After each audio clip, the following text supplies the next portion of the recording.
Assalamualaikum warahmatullahi wabarakatuh. Selamat pagi, siang, sore, dan malam pemirsa. Karena ada yang nontonnya pagi hari, ada yang siang, ada yang malam. Ya, jumpa untuk pertama kali dengan saya di acara pertama perdana juga After 40. Jadi, cara ini kita ingin mengangkat kehidupan bapak-bapak, ibu-ibu, dan semua abang-abang, kakak-kakak yang di atas kepala 4. Karena ada bilang life begin at 40. Jadi hidup dimulai di 40. Dan banyak-banyak kisah-kisah yang inspiratif yang titik baliknya di usia 40. Ada titik puncak di usia 40. Tapi yang kita pengen angkat bahwa tidak ada kata berhenti setelah 40 itu. Terus melangkah. Dan tamu pertama saya ini memang sosok yang mudah. Sekian purnama ini, saya nggak ketemu dengan beliau ini. Hampir 12 purnama. Nanti kita angkat mengapa sekian lama nggak bertemu itu, apa kesibukan beliau ini. Ya, Agus apa kabar? Alhamdulillah baik. Beliau ini Agus Mare. Siap. Nama asli? Agus Rahman. Agus Rahman. Tapi kenapa dipanggil Agus Mare? Ada kisahnya. Kebetulan saya aktif sebagai aktivis kredit union. Kalau pertemuan di luar sana itu di seluruh Indonesia, nama Agus kan lumayan banyak. Pasaran.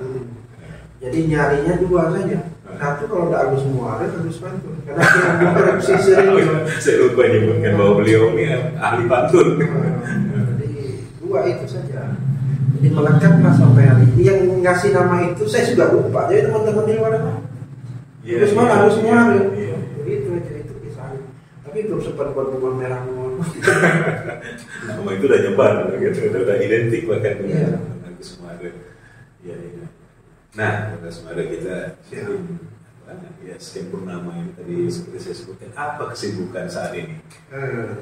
Saya hari-hari belakangan ini cari rezeki lah ya. Kalau di satu tempat itu kurang berkembang, kan kita boleh hijrah. Warkop itu ya sebelumnya. Iya. Jadi saya jalan-jalanlah ke Kapuas Hulu sana. Tapi belum sampai di Kapuas Hulu. Udah jalan-jalan ada pantunnya tuh. Pantunnya itu buah delima, buah kelapa, manis rasanya, si asamku ini. Udah lama pun kita tak jumpa. Perkenan Allah kita ketemu di hari ini. Alhamdulillah cakep. Pantas. Ya dimanapun itu menjadi ciri khas. Pantun, kita orang Melayu ya pantun. Jadi saya di Tepua itu coba-coba. Mencoba memulai. Bukan mencoba. Menambah cabang malah ya. Boleh dikatakan. Warkop pantun kita. Namanya tetap sama. Yang dijual juga tetap sama, tapi saya hijrah. Mudah-mudahan Allah bagian rezeki yang cukup. Ini lagi berproses ya. Jadi yang dijual itu sama. Pemirsa, beliau ini punya warkop pantun. Kita sering juga ngopi-ngopi di tempat beliau pada saat kita merintis acara Serumpun Berpantun. Bisa dilihat di channel Traju. Beliau ini pertama kali saya kenal beliau. Dan rupanya selain pemantun, beliau juga entrepreneur pantun. Jadi nama pantun itu dipakai buat warkop beliau. Jadi warkop pantun di Tanjung, di Desa Kapur. Mungkin merintis hingga ke Nangatemoy bisa disebutkan bahwa apakah memang entrepreneur itu tumbuhnya gimana itu? Begini, saya memang sebelumnya memang hidup dalam dunia marketing ya. Saya bekerja di tempat bahwa memang hidup itu berproses. Ingat pesan itu. Sukses besar itu dimulai dari sukses-sukses kecil. Dan kadang kita harus gagal. Gagal berarti. Itu biasa seperti itu. Kalau hidup masih ada, masalah tetap ada dan terus berproses. Itu yang jangan pernah berhenti. Gagal itu justru mematangkan. Sampai hari ini saya tetap masih berusaha. Sampai masanya kalau niat itu ya berusaha sampai masanya saya dipanggil pulang. Ya kan? Jangan pernah berhenti. Berhasil tidak berhasil itu soal nanti. Yang namanya kita hidup harus mencari rezeki. Kalau di tempat yang lama kita kurang berkembang dengan satu dan lain hal, tidak ada salahnya kita hijrah. Dan yakinlah setiap usaha itu sekecil apapun akan ada hasil. Dan di Nanggatepuai ini gimana? Awal-awal ritmenya sih kayaknya warnanya bagus. Gitu. Bagus. Tapi kan masih dinamis. Udah berapa lama? Sebulan. Dan alhamdulillah ada ya. Untuk ongkos PP itu masih. Untuk hidup selama setahun bisa. Terima kasih juga kepada masyarakat di sana. Mau mampir. Ya. Ya, namanya kita itu kalau bahasa dulu gitu ya. Kalau kita nonton, kebetulan saya penggemar film Allahyarham Ramli. Ya. Saya ingat ada pantun dia itu. Kajang Pak Malau, kajang pelipat, kajang hamba hukuman. Dagang Pak Malau, dagang pendapat. Dagang hamba musafir lalu. Ya. Kalau saya ingat itu. Dagang tuan, dagang pelipat, dagang hamba Pak tadi. Dagang tuan, dagang bertempat, dagang saya penumpang lalu. Memang kontrak. Masih kontrak yang penumpang lalu. Kan gitu kan.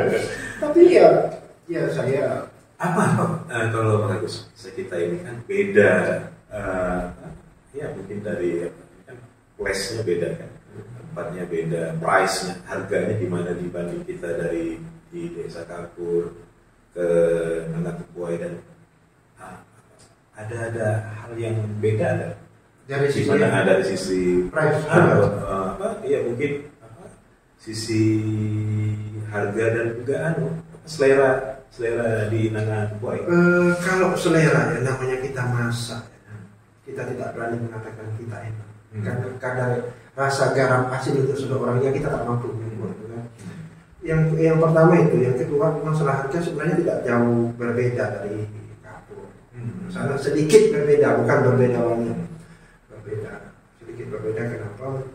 Karena ongkos ya. Transportasi juga lumayan, bahkan luar biasa bisa berkali-kali lipat katanya kalau di sebagian barang itunya kan dari Pontianak sini kan, tetapi saya harus jujur katakan saya harus tempel harga jadi orang tak ragu. Jadi apa yang ditulis itulah yang dijual.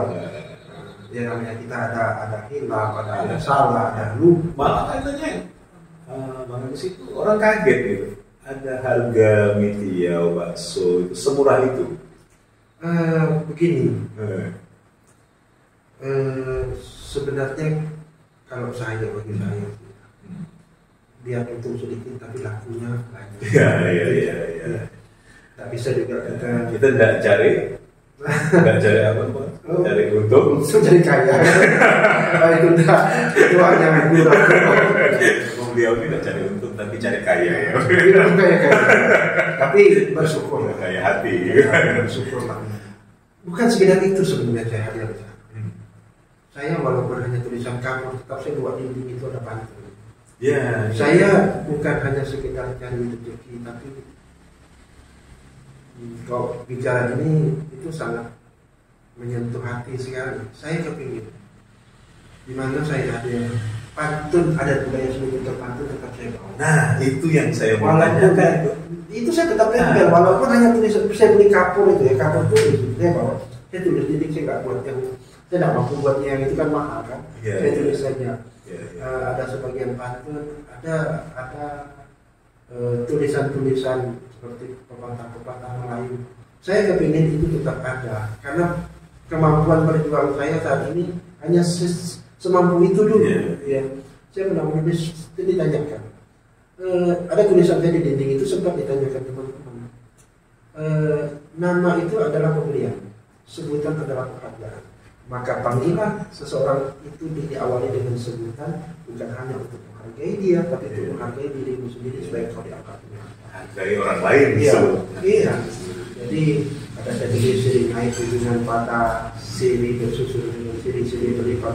Itu kan pepatah-pepatah Melayu lama yang harus dihadirkan. Jadi konsep saya bukan hanya mencari rezeki, tapi bagaimana walaupun tidak dipandang mungkin, terabaikan mungkin, tapi tetap saya menyampaikan pesan itu. Saya memimpikan suatu saat adat seni budaya kita tetap terjaga. dari masa ke masa. Itu tujuan. Karena nama pantun tetap dibawa hingga ke Nangga Tepua. Mungkin kalau kita di Desa Kapur atau di Pontianak, pantun itu bukan hal yang aneh lagi, asing lagi ya. Tapi kalau di Nangga Tepua itu kan ibaratnya kita jarang orang berpantun atau dan jangan salah malah di sana itu saya melihat mereka tetap menjaga adat istiadat setempat, apalagi acara tunangan, acara pernikahan, banyak pantun-pantun di sana. Dan saya beberapa kali ketemu tokoh-tokoh pantun di sana. Udah sempat ketemu. Karena kan lahirnya tahu. Karena pantun di luar pantun itu. Mereka berbicara, jadi komunikasinya bukan hanya sekedar kita minum kopi, makan. Iya. Minum kopi. Biasa ngopi dulu kita. Mantap. Kopi asli dari Pontianak, dari Purnama. Purnama tempatnya.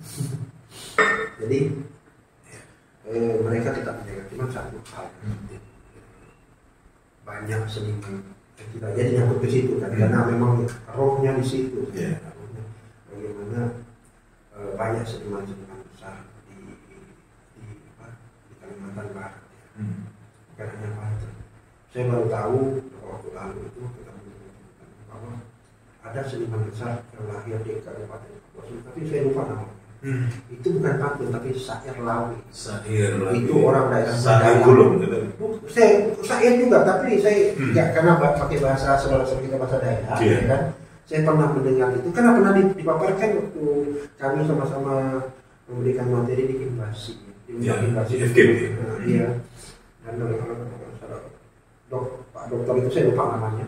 Itu mengangkat syair lawi dan ternyata pengarangnya orang kan. Siapa suruh? Kalau tidak salah seperti itu dari daerah Mendalam. Kalimantan Barat tidak kekurangan seniman.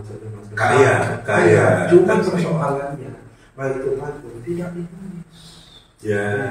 Akhirnya menurut saya mohon maaf pada tuan dan puan guru, mungkin saya kurang pemahaman, kurang ilmu, tetapi yang saya lihat ini adalah bagaimana pantun itu belum menemukan jati diri. Kenapa dia berpantun lepas saja? Sebenarnya banyak kaidah pantun, pesan-pesan dalam pantun, tata cara berpantun, apa sebenarnya semuanya banyak. Itu bukan di saya, banyak di mereka-mereka yang walaupun kita syukuri pantun ini, yang seperti udah anak muda udah familiar dengan pantun, walaupun hanya sebatas pantun humor ya, pantun jenaka ya, yang maknanya mana yang bisa dinikmati. Ada. Saya pakai mikir ya, nggak pakai mikir kalau pantun klasik itu pusaka gitu ya. Ini yang harus disampaikan. Saya kadang-kadang juga, kok pantun jadi begitu ya kan? Tapi udah lah, kita sudah perkembangan zaman. Syukur mereka masih mau syukur masih mau. Terima kasih kepada semuanya masyarakat Kalimantan Barat, siapapun itu sudah melestarikan seni pantun. Saya sebagai penikmat pantun itu sangat bangga. Harus dihidupkan lagi nih. Harus dihidupkan lagi. Kemudian semoga ada yang banyak peduli lah untuk soal-soal ini. Karena ingat satu hal, pagar zaman itu ada di pemangku adat. Saya tidak peduli suku apa dia. Itulah yang jaga adat dalam pergolakan zaman yang luar biasa.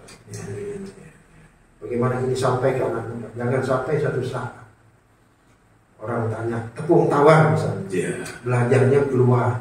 Apa itu? Oh, di Belanda. Pantun belajar di Belanda kan? Pantun belajar ke Belanda. Kita orang asli, yang punya bangsa Melayu, saya tak menyebut suku, karena orang Melayu itu katanya bukan suku. Itu harus menjaga betul. Seperti Riau itu kan, mengembangkan. Dan kita Kalimantan Barat tidak kalah. Persoalannya itu nggak ada temunya. Jadi menjaganya itu konkret. Nah saya karena kemampuan saya terbatas, saya bukan siapa-siapa, saya orang kampung kan. Sampai ditanya, kenapa sih buat orang kopi namanya orang kopi pantun? Saya bilang kopi saya kopi biasa, saya bilang tidak bisa enak, enggak, saya bilang kopi, yang namanya kopi itu campur air panas, ya kan? Kopi airnya kurang panas, kopinya nggak enak. Nggak ada yang spesial sebenarnya, cuma saya menitip pesan. Ada dulu tulisannya, lewat secangkir kopi pantun bestari. Ya, buku. Nggak ditulisan saya. Tulisan. Mungkin di buku saya ada, saya lupa. Ada buku baru sampai 1000 pantun ya. Kapuas, Rasik Kapuas. Ya. Jadi yang saya ingin sampaikan itu adalah kenapa pantun saya tulis. Kita ngakunya ingin melestarikan budaya Melayu. Kita buat usahanya namanya nama lumba, kan aneh. Ya. Bukan saya menyalahkan, tapi bagaimana kita mencintai. Saya buat nama pantun. Ada namanya sebenarnya jual itu sangsut kan? Apa itu sangsut kan? Nah, itu hal-hal yang begitu sederhana mungkin, tapi kita lah yang mencintai apa yang kita punya, adat budaya kita yang telah dibuat oleh sesepuh kita, leluhur kita masa lalu harus kita. Ini zaman maju, zaman jejak semua ada di sini, tapi jangan lupa ada yang tak bisa digantikan. Kalau ini digunakan, wah ini terang nih saudara nih. Makasih buat anu kita nih. Jadi gimana ya? Kalau saya melihat ini, seni tutur pantun itu adalah salah satu seni yang sudah diakui dunia itu. Ya. Warisan budaya. Ini antara budaya, seni budaya tak benda yang diakui dunia oleh UNESCO. Yeah. Bukan 2 tahun lalu ya. Bukan Kalimantan Barat yang mengakui, bukan Indonesia yang mengakui, dunia. Kemana kita? Ya kan? Saya memimpikan waktu itu sampai saya ini sekedar ide lepas masa lalu. Sayang semuanya belum tersampaikan. Saya mimpi, sempat saya ngomong di salah satu tempat. Nah, silakan sampaikan. Waktu itu saya pengen, coba aja buat sungai 1000 pantun. Sungai 1000 pantun. Bukan pantun. Gimana tuh gambaran? Ya, contoh di sepanjang aliran sungai. Jangan ditulis lagi dilarang buang sampah. Itu udah biasa kan? Coba dibuat pesan pantun, jaga ikannya, jaga airnya. Coba contoh kalau jaga ikan, pantunnya gimana? Nah, kalau buang sampah, buang sampah itu kan dapat apa bukan seluang, walaupun seluang beda sikapnya. Adalah sampah barang terbuang, kalaupun terbuang pada tempatnya. Mudah-mudahan Pak Wali, Pak Gub, negara ini, ya bahkan seluruh Indonesia ini, mudah-mudahan benar. Ya, itu saya kira kita menyampaikan pesan lewat pantun. Kalau misalnya begini, dulu saya pernah nulis tentang narkoba, itu perjuangan saya. Kampanyekan narkoba lewat pantun. Lewat pantun, dia ada di buku itu. Oh, di 1000 pantun itu ada. Dan memang saya dulu ada satu sahabat saya juga. Dia peduli. Kepala puskesmas waktu itu di Kabupaten Kurea, Pak Dr. Yudhito maksudnya. Malah dia minta tulisan itu dipasang di puskesmas. Saya kan narkoba. Narkoba. Maksudnya tidak ada di awal. Saya terima kasih. Bukan dibayarnya, tapi rasanya. Ada yang nggak bisa dibayar, itu rasa, ya kan? Itu rasa. Andainya banyak tokoh-tokoh pantun. Saya bukan hadir di sini bukan hanya saya yang mau tampil bahwa saya bisa, bukan. Banyak sahabat-sahabat di luar sana tokoh-tokoh pantun yang mungkin harus digali ilmu, yang bisa disampaikan menjadi sesuatu yang baik untuk disampaikan ke masyarakat. Misalnya ada setiap instansi pesannya apa di situ tentang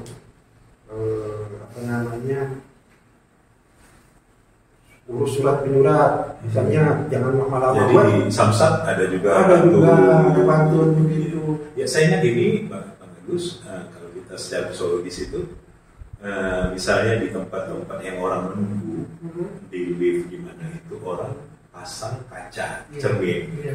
Biar orang ada kesibukan nggak terasa nunggu.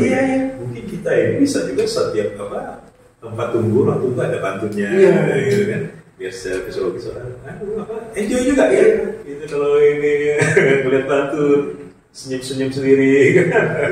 Saya pernah dengar itu di salah satu maskapai penerbangan. Saya sih belum pernah karena emang lama nggak naik pesawat. Jadi nggak tahu juga. Jadi katanya ada ucapan selamat datang atau apa ya di maskapai itu ketika penumpang naik. Dan konyolnya, dipikir itu pantun yang saya buat, padahal bukan. Saya nggak tahu. Orang pikir di kuburan ya? Dari Spadio. Spadio. Kan dia cerita. Jangan bukan. Saya bukan habis repot itu. Saya tanpa kamu. Tapi saya pikir ya saya. Gak kenal belum kita ini? Belum. Belum bisa saya kasih ngobrol. Jadi lupa kenalan gitu. Tapi udah kenal. Jadi saya kepingin itu ada literasi tentang pantun. Iya. Mungkin ilmu saya terbatas tentang itu, tapi kan bisa mengundang tokoh-tokoh lain. Iya. Saya ingat di Singapura itu ada klinik pantun loh. Tuh kita Pontianak ini siapa sekarang yang masih bagus angkatan bagus di atas ini? Yang jadi bisa saya kontak-kontak. Kalau yang setahu saya itu Ahmad Samsudin ya Cekmat masih Ciame. Kemudian kalau yang perempuan Sarifah Aini ya. Sarifah Aini. Terus siapa lagi ya? Saya kenalnya beberapa. Pas korek kayak Pas korek ini ya itu Pak. Itu beliau luar biasa. Iya, senior gitu. Saya pernah undang dia di salah satu acara di Epon TV. Iya. Banyak juga sih sekarang, cuma pas di sini lupa. Bagus ngikuti kan? Yang anak muda siapa? Anak-anak muda sekarang ada beberapa di grup Serumpunnya Pantun itu aja. Ada ya, beberapa ya.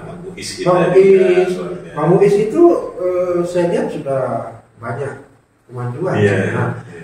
Itu Aida mantan ketua KPU kita. Pemilihan diksinya bagus. Yeah. Yang harus itu berkembang. Ketika suatu saat ada pertandingan pantun, apakah itu cerdas cermat pantun yang pernah dilakukan oleh jiran sebelah, ya kan? Apapun bentuknya, kita sudah siap dengan tokoh-tokoh jurinya. Yang utama adalah bagaimana kita menyampaikan literasi tentang pantun ini dari anak. Karena itu berkaitan dengan pesan. Kalau saya lihat begini sih, maaf lah kalau saya salah.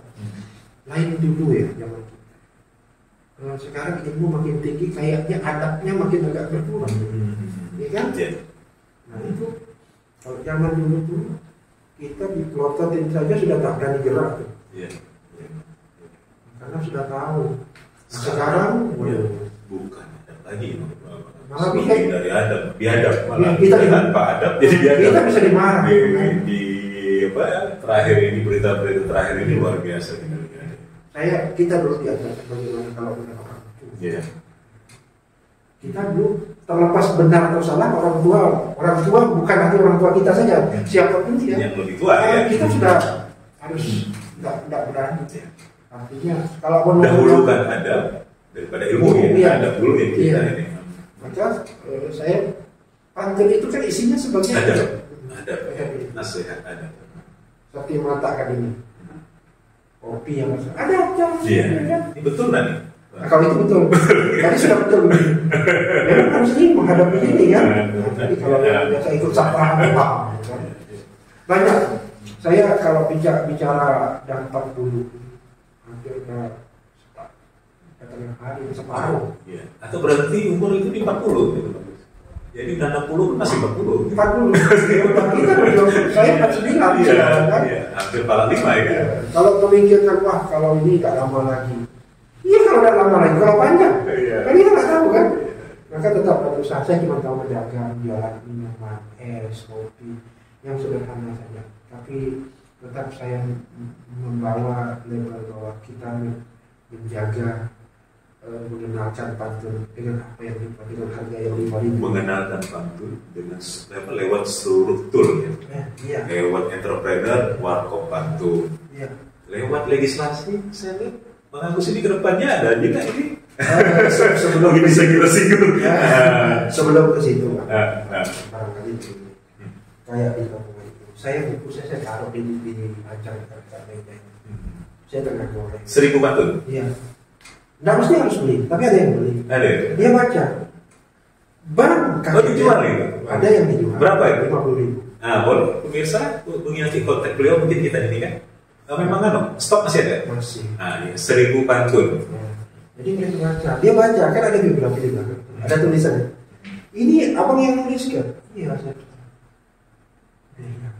Ya sudah, saya bilang nggak apa-apa, saya tukang goreng ini. Dia baca. Bukan dia harus beli, saya pengen mereka baca Pak.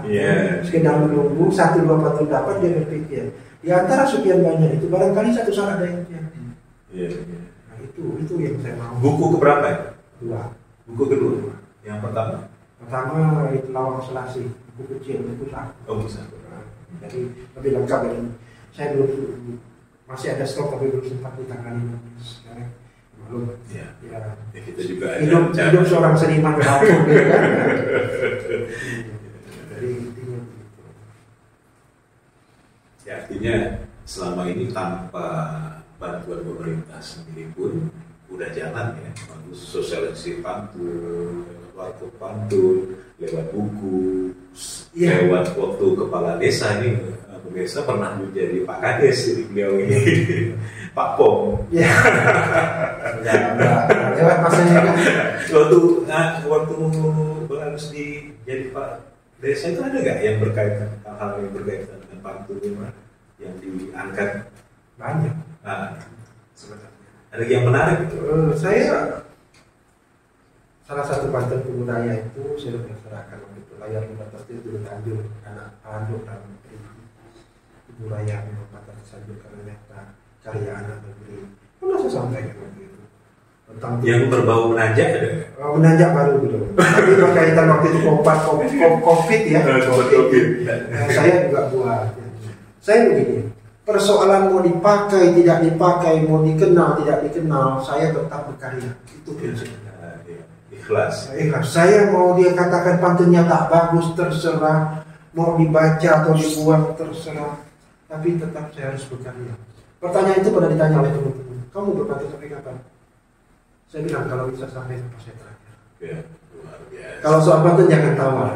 Di pelajaran buat anak muda ini, jangan mudah baper, terbawa perasaan. Hidup sulit, ya sulit kalau kita hidup begitu. Tapi kalau mau jadi seniman, saya bilang hidup dengan hati. Cari rezeki, mungkin kalau kita jangan dari situ dulu. Kita harus nyambi tempat lain, tapi jangan dipatahkan. Seniman itu apapun yang penting pelaku seni budaya, dia teman-teman yang hadrah kembangkan. Pemantun silahkan. Mau orang pakai tidak orang pakai, kamu sudah berkarya. Ingat, warung kopi pantun memang tidak seramai orang-orang. Warung kopi saya tidak ramai. Terus terang saya omong. Ya adalah hanya untuk sekedar menyambung itu. Tapi satu saat orang yang dulu sekali di tempat ini ada warung kopi namanya warung kopi pantun. Kalau bisa jangan sebagai jangan museum lah. Iya. Tapi ini terus dulu kita besarkan sama-sama. Jadi itu menjadi cambuk buat mereka berpikir satu saat ada sejarahnya. Mungkin kadang-kadang kalau bahasa orang dulu itu tekan dan bukan kadang tak berbau, namun kadang dia harus di lain waktu. Itu biasa. Hari ini mungkin kita tidak lihat, mungkin perlu perjuangan panjang. Kalau pemangku kebijakan kadang-kadang inilah fondasi seni budaya yang harus tetap terjaga ketika praktisi. Dulu saya pernah berpikir kalau seandainya saya sempat di situ, saya tidak pikirnya bagaimana kami itu, tapi bagaimana adat seni budaya terjaga. Itu yang saya ingin kejar, tapi adat saya belum sampai. Terjadi dengan perda macam-macam yang kita buat. Saya tidak tahu apapun itu, tetapi harapan semoga tidak terjadi. Saya punya cerita itu. Saya tidak tahu apakah itu apa. Yang penting adat seni budaya ini tetap terjaga. Jangan sampai dia hilang di tengah zaman. Melalui hal-hal kecil gitu. Ya. Lomba kayak sederhana pengetahuan ke apapun yang bisa. Kalau hari ini kan saya terbatas.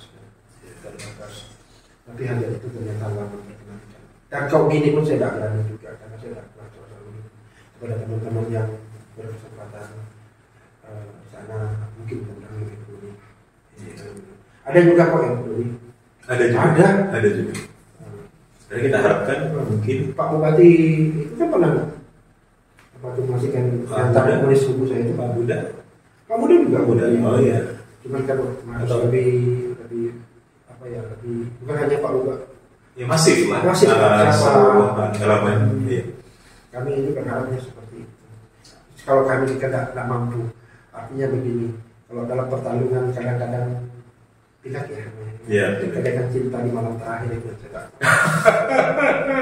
Nggak cukup menyerang lewat pantun. Menyerang lewat kompetensi kapabilitas. Tapi menyerang fajar, serangan fajar. Saya begitu saya pun tidak saya ini yang sudah. Tapi sudah itu kan masing-masing orang punya takdirnya masing-masing. Yeah. Kemudian saya ditakdirkan masih tetap harus bekerja di sini. Walaupun ada teman-teman yang mengundang Pak Habib lagi. Saya tidak mau tergeser niat saya. Dia yang menjadi seniman ya seniman. Kalau suatu saat memang ada jalannya ke situ, siap. Dijalani saja. Tapi kalau lihat hari ini saya kayaknya tipis. Kita dorong. Tipis kemungkinannya. Karena apa ya? Ya gimana ya? Metodenya kayak gitu. Ya walaupun tidak semua. Jangan lupa ada pemilih-pemilih yang loyal. Iya. Yang rasional. Waktu itu saya pernah mendapatkan itu. Mereka tidak apa ya? Tergiur dengan ini. Masih banyak orangnya, tapi tetap kalah banyak daripada yang itu masalahnya. Karena saya yakin banyak pemilih yang rasional itu, makanya saya udah bagus. Nah, karena kalau kita tanpa harapan untuk apa kita ngadakan podcast seperti ini yang memang mengisi ruang-ruang harapan di masyarakat bahwa kita bisa lebih baik lagi di Indonesia yang di usia di dalam kehidupan di usia 40. Saya tidak akan pernah berhenti berjuang. Yang suatu saat saya berpikir karena saya menggandrungi ke bahasa ini pantun ya, menyenangi pantun itu harus pun saya harus cari ilmu dengan pantun yang disampaikan apa maknanya, apa bahasanya, apa kiasan ini harus tersampaikan. Walaupun memang Bang, kan pantun tak bisa pakai cari kerja. Ya memang nggak ada sertifikat pantun saya bilang. Bukan untuk pakai melamar kerja ini pantun, tapi bukan itu tujuannya. Bukan hanya pantun, coba pelajari adat budaya setempat. Yang kalau misalnya saya di kapal suruh itu saya terima kasih. Saya datang pernah diundang ada mereka jaga sampai hari ini. Itu gimana bentuk jaganya? Gini gimana? Meminang misalnya, dijelaskan ini adatnya apa, tata caranya gimana, disebutkan itu. Ada tempayannya, ada gelarnya. Kebetulan di sini saya orang sana, kan jadi saya tahu bagaimana caranya. Ada gelar penyamat, tempayan penyamat, dijelaskan. Jadi orang datang mendengarkan itu sedikit banyak memahami. Kalau kita sekarang kan tidak lagi, karena bawa aja barang itu, serahkan semua secara egois, tidak ada apa makna dibalik itu. Kadang ada terbalik, ya barang yang di atas harusnya di bawah, yang di bawah harusnya ke atas, ya kan? Nah itu harus pemangku adat lah. Beliau ini juga pengurus MABM, Majelis Adat Budaya Melayu, Insya Allah lewat pintu-pintu lembaga budaya Melayu ini. Saya terima kasih lah saya diundang di acara podcast ya. Bincang-bincang santai. Tujuannya bukan sebenarnya bicara politik sebenarnya. Saya ingin berbicara 40 ini. Titik 40 ini apa yang kepada yang narasumber. Kepada yang umur sudah 40 tetap ada 40. Tetaplah ya. Jangan merasa tua. Di 40 kalau umurnya sudah 70, 65, tetap berpikirnya 40 kita bangkit lagi. Karena dulu ada pendapat kalau sudah 40 itu katanya sudah berkembang secara ekonomi, tapi juga lupa kematangan sudah ada di sana. Kalau kita belajar di luar apa? KFC itu 65 dia kolonel Anders ya. Masa kita kalah? Gitu kan? Lakukan dulu. Kalau saya di marketing dulu dia jangan menyerah ya. Jangan pernah kata tidak bisa sebelum mencoba. Saya dulu diajarkan waktu di teman-teman marketing farmasi itu. Jangan pernah bilang tidak bisa sebelum mencoba. Ya itu intinya. Ya itu yang kita angkat tuh pemirsa bahwa beliau ini mentok di satu, tapi nggak berhenti itu. Bahkan warkop pantun beliau ini ada 2 pada saat saya di Desa Kapur dan Mega Timur. Beliau tutup Mega Timur, beliau hijrah ke Nangatupoi, tapi Desa Kapurnya tetap beliau buka. Nah, jadi ya kalau satu pintu satu tertutup, yakinlah akan ada pintu yang kedua, ketiga, ketuk terus. Kapan berhenti? Saya tidak ada kata berhenti. Setelah mau memisahkan. Allah Ta'ala panggil saya, Gus kamu pulang. Itu selesai. Selesai. Karena ya bagaimana? Setiap yang hidup pasti mati. Iya. Jadi bukan semuanya. Saya berpikir sederhana saja. Ya. Allah sudah sangat baik kepada kami. Ya. Saya bekerja susah. Apa susah? Semua susah. Tapi hari ini diberikan sedikit ruang untuk berjalan. Ya. Jangan, sebenarnya bukan berapa banyak yang kita punya, tapi berapa banyak kita mampu mensyukuri apa yang kita beri. Itu intinya. Kalau siapa sih manusia yang tidak punya persoalan dalam dunia ini? Masing-masing ada soalnya, ada masalahnya. Ya kan, bagaimana menikmati itu? Kurang, ya syukuri. Kalau dagangan kurang laku, ya kita percaya itu takdir Allah bagi yang rezeki hari itu segitu. Ya, usaha bergerak. Karena tidak semuanya yang waktu diminta itu Tuhan beri. Dia berinya dengan caranya sendiri. Syukur-syukur kita dikasih sehat. Banyak punya orang tempatnya laku kopi. Ada yang uangnya banyak mau makan ini kolesterol asam tinggi, darah tinggi, asam urat. Apa yang boleh dinikmati? Ya sudah saja. Jadi kepada anak-anak muda, kita terus berkarya.